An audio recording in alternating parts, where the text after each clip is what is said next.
Unlike most two-day holidays, which share and celebrate one single theme, Shvi and Acharon Shel Pesach, the seventh day and the final eighth day of Pesach, have at their center two completely different elements of Judaism. The seventh day is the anniversary of the splitting of the Red Sea, Kriyas Yamsuf, which effectively closed the door on the Egyptian exile forever.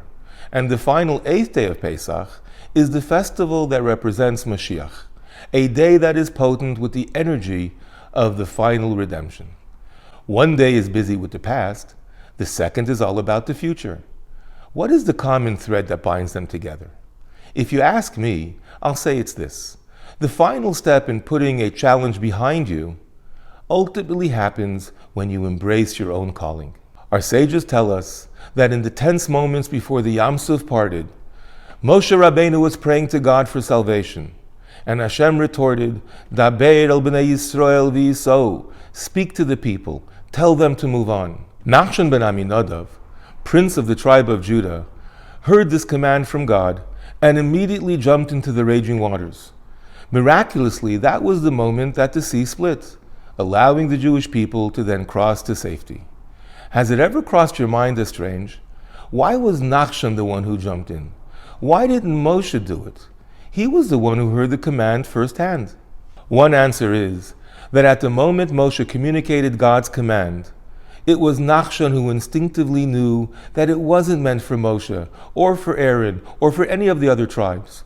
Nachshon could sense that it was a message specifically for him. It was truly his moment.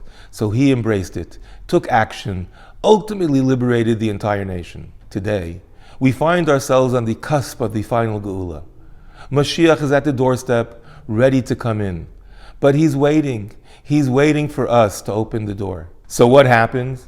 When we hear those voices telling us to rise to the occasion, we say, no, that's not our thing. You don't mean me, you mean the other guy. So Hashem set up the holidays that just before we welcome Moshiach, we remind ourselves again of the story of Kriyas Yamsuf.